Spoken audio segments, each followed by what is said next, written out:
Did you know hiring illegal workers could land you in jail, and here's what they're not telling you? Tom Homan stepped into CNN with one mission: to set the record straight. Right away, he dropped a bombshell that sent shockwaves through the room. He revealed a sweeping federal deportation crackdown, bigger than anything the country has seen before. We're ramping up the number of enforcement teams inside the United States, Homan declared. No half measures. This is a full-scale operation. And it's not just IC.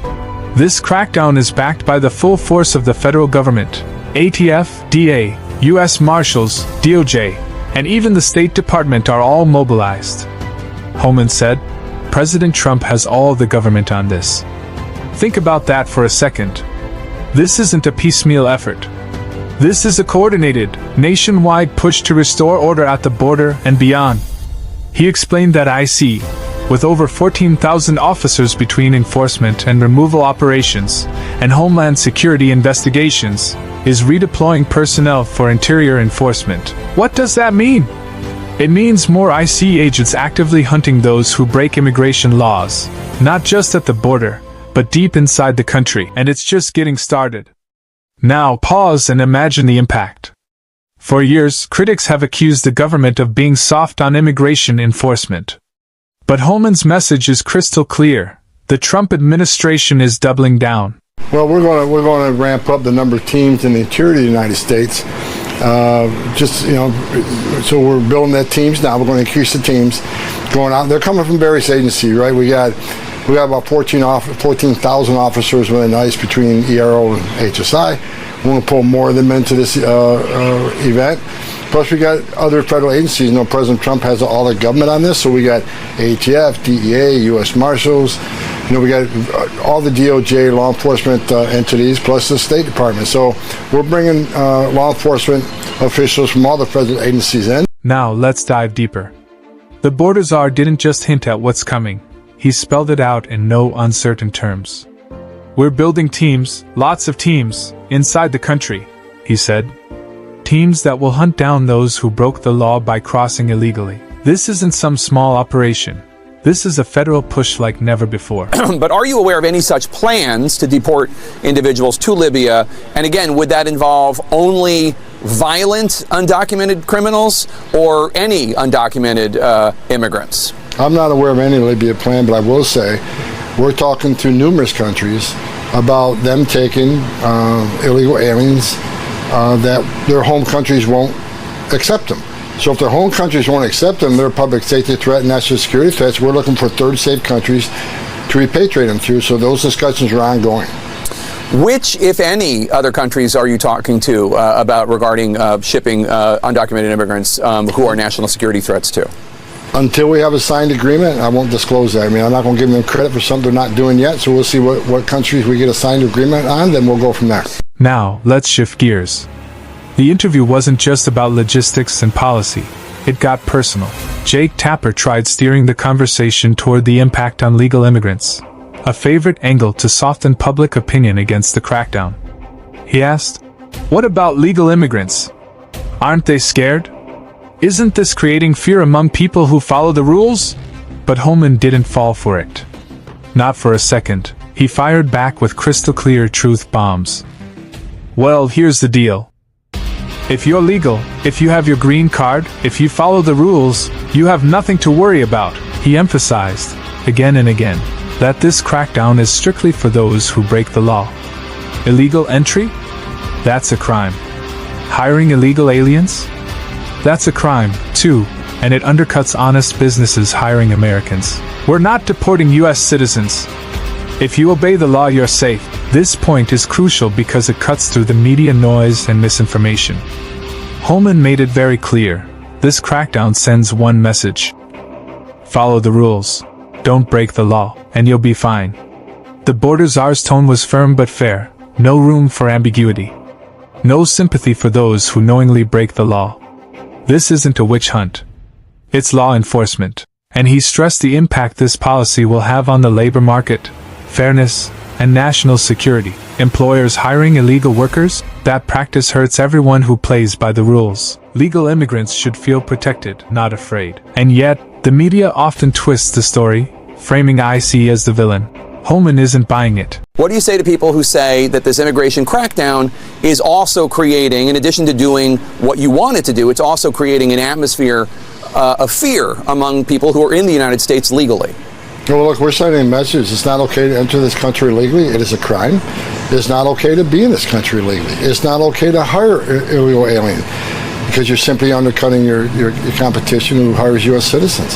So it's not okay to be in this country legally. But President Trump's been, from the beginning, concentrating on public safety threats and national security threats. We don't deport U.S. citizens. If you're a resident alien, you're here on a green card, you have certain rules when you get the resident alien card.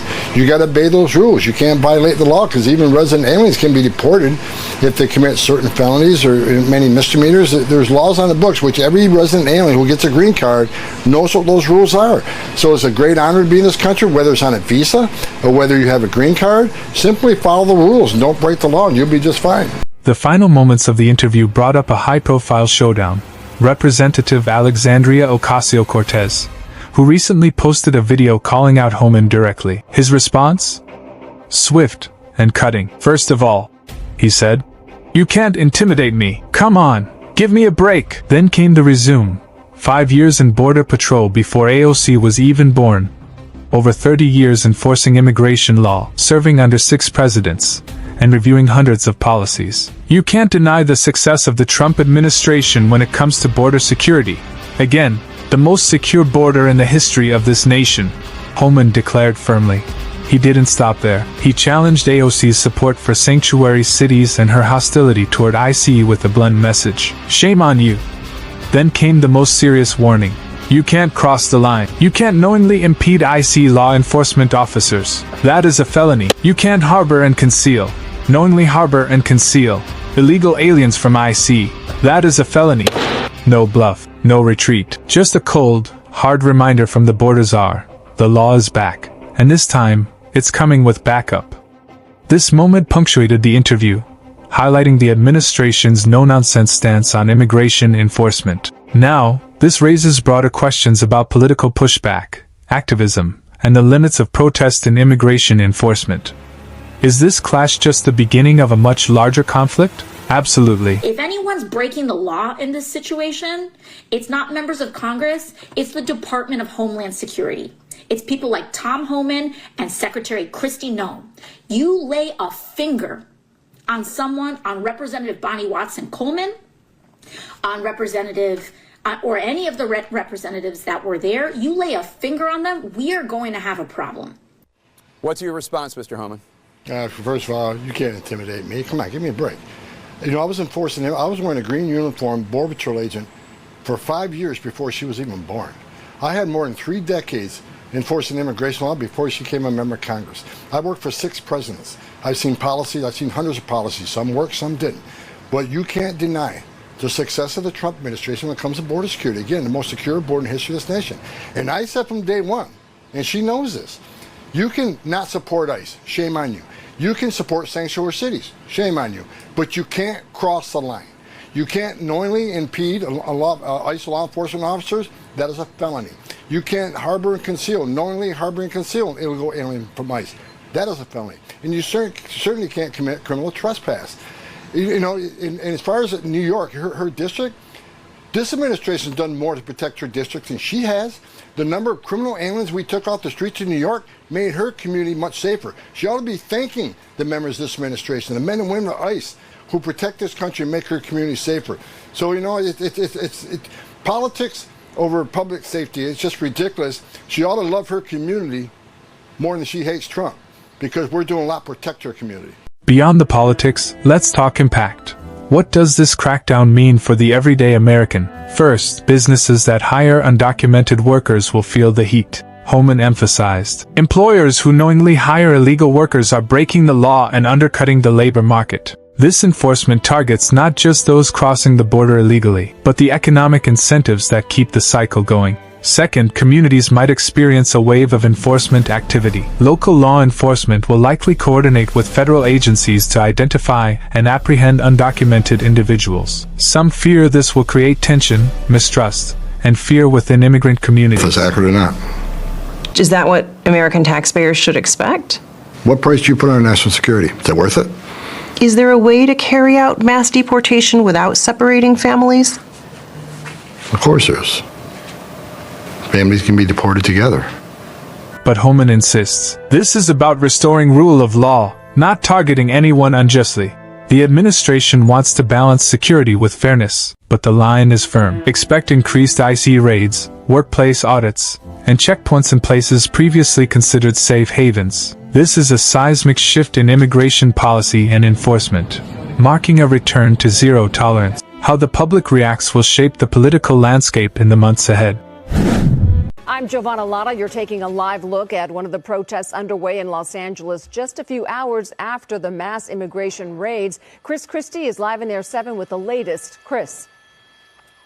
That's right, Giovanna. It's a major protest going on about 2 hours now. Close to 1,000 people now wrapping around the detention facility between Alameda and Los Angeles Street. They started on the front steps of the federal building at 300 Los Angeles, now marching down Aliso. In the lead there is that cattle truck leading the pack as they make the turn onto Alameda Street. The strategy here is to basically encircle the detention facility, which is that building right there, where we understand there are actually some people inside of the building. Finally, it's important to understand the bigger picture here. The administration's approach is about more than just enforcement. It's part of a broader strategy to control borders, manage migration flows, and protect national security. Homan stressed, border security is not a one-time effort.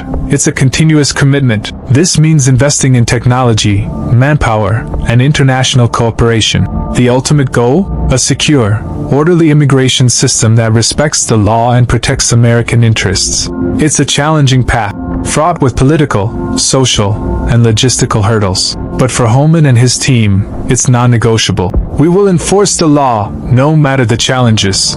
And that determination signals a new era in U.S. immigration policy, an era where enforcement and accountability return to the forefront. Thanks for sticking with me through all of this. If you found this insightful, go ahead and hit that subscribe button, smash the like, and ring the notification bell so you never miss an update. Got thoughts or questions? Drop them in the comments below. I'd love to hear what you think. Until next time, stay informed and stay sharp.